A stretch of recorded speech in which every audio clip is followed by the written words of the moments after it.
Have you ever wondered what happens to the money after a big bank heist or a massive corruption scandal? I mean, it doesn't just sit in a duffel bag under a mattress. Criminals have to clean it, right, to make it look legit? Well, that whole process is called money laundering. And today, we're going to pull back the curtain on the complex law designed to stop them right in their tracks, the Philippine Anti-Money Laundering Act. Let's get into it. So here's our game plan. First, we'll break down the crime itself. What exactly is dirty money? Then, we'll get to know the law built to fight it, the AMLA. We'll also look at the playbook, see how banks have become the first line of defense. After that, we'll dive into what happens when the authorities actually find the dirty money.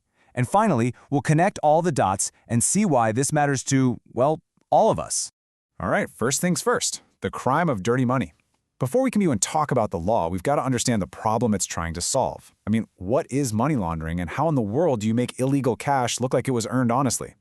Okay, the easiest way to think about it is like a laundromat for illegal cash. Seriously, you've got all this dirty money, from drug deals, from bribes, from theft, and you can't just walk into a car dealership and buy a Lamborghini with it, right? So money laundering is this whole complicated process of running that cash through a bunch of transactions, deposits, businesses, investments, until it comes out the other side looking squeaky clean, like it came from a totally legitimate source.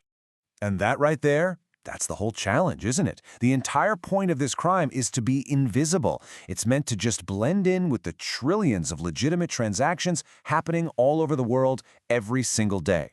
So the big question is, how do you possibly catch a ghost in the financial machine? Well, you fight it with a specialized weapon. And here in the Philippines, that weapon is the Anti-Money Laundering Act, or what everyone calls the AMLA. So let's take a look at how this whole legal framework is built specifically to hunt for those ghosts. The AMLA is smart because it attacks the problem from a bunch of different angles. First, it makes money laundering itself a very serious crime. Then, it creates a special agency to lead the charge, the AMLC. It also forces banks and other financial institutions to be on the front lines.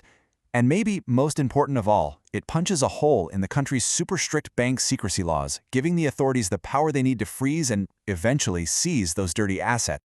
Now, at the very heart of this whole operation is the Anti-Money Laundering Council, the AMLC. You can think of them as the country's financial detectives. These are the folks who get all the intel, connect the dots between weird-looking transactions, and build the actual cases that put the criminals away. And let me tell you, this law has some serious teeth. We're not just talking about a slap on the wrist. If you get caught knowingly handling, moving, or trying to legitimize money that came from a crime, you're looking at major prison time. The risk is absolutely huge. But you know, stopping crime isn't just about punishment after the fact. It's also about prevention. So let's get into the AMLA's playbook and see how it builds a frontline defense right inside our banks and other financial institutions. Basically, the law gives banks three really important jobs. Number one is Know Your Customer, or KYC. This means no more anonymous accounts. You have to prove you are who you say you are. Number two, they have to keep detailed records of every transaction for at least 5 years. And number three, this is the big one, they have to report certain types of transactions to the AMLC. And that reporting part breaks down into two key types. The first is a covered transaction report, or CTR. This one is simple math. Any cash transaction over 500,000 pesos in a single day gets an automatic report filed, no questions asked. But the second type, the suspicious transaction report, or STR, is where the real detective work comes in. Here, the amount doesn't matter. It's all about behavior. If a transaction just feels off, or it doesn't make any logical sense for that client, the bank has to flag it. Okay, so you might be thinking, what if I'm a bank teller and I report some powerful, shady person? Can't they just sue me? Well, that's where this brilliant little part of the law called the safe harbor provision comes in. It's basically a legal shield. As long as you make that report in good faith, you are completely protected. It's all about encouraging people to do the right thing without being afraid. So, a report gets filed, the AMLC looks into it and says, "Yup, something's definitely not right here." What happens next? This is where the law switches gears from prevention to enforcement. It's time to follow the money, all the way to the courtroom. And if you want to understand just how high the stakes can get, just look at this number. $81 million. Back in 2016, international hackers stole that mind-boggling amount from the Central Bank of Bangladesh. And guess where a huge chunk of it ended up being laundered? right here in the Philippines. This case became a massive real-world test for the AMLA. And this just shows you how ridiculously fast dirty money can move. The stolen funds were zapped into fake bank accounts that immediately bounced to a remittance company and then funneled straight into the casino system, a place where huge amounts of cash change hands constantly, making it the perfect place to make money disappear. Now, when the AMLC is hot on a trail like this, it has two main weapons. The first is a freeze order.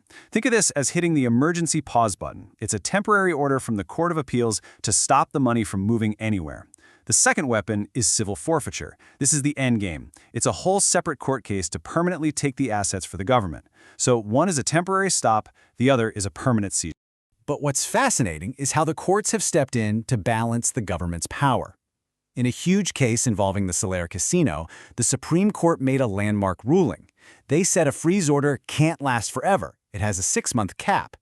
This is a really important protection for due process. It means the government can't just freeze your assets indefinitely without actually proving its case.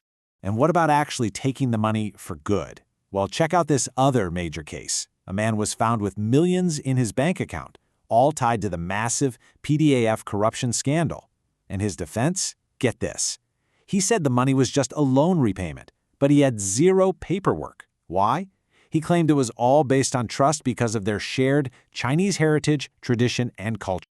Yeah, as you can probably guess, the Supreme Court was not buying that. Not for a second. And in rejecting that defense, they set another super important precedent. They ruled that once the AMLC shows a likely trail from a crime to the money, the burden of proof shifts. It's no longer up to the government to prove it's dirty. It's up to the owner to present concrete evidence, documents, contracts, proving the money is clean. Your word just isn't enough. Okay, so we've been deep in the details of the law, the reports, the court orders, the whole shebang. But let's zoom out for a minute. Why is having a strong anti-money laundering law so incredibly important? What's the bigger picture here? It all matters because the AMLA is way more than just a law. It's a shield. It protects our entire financial system from being hijacked by criminals. By making it harder to wash dirty money, it attacks the very motivation for crimes like corruption and drug trafficking. It helps cut off funding for terrorism, which strengthens our national security. And it gives us a way to get stolen wealth back. But here's the thing. The fight against money laundering is a constant cat-and-mouse game. As technology evolves, with crypto, with instant digital payments, criminals are always finding new, clever ways to hide their tracks. And that leaves us with one final and really critical question. In this high-stakes race, can our laws and our institutions possibly adapt fast enough to keep the ghosts from simply disappearing back into the machine?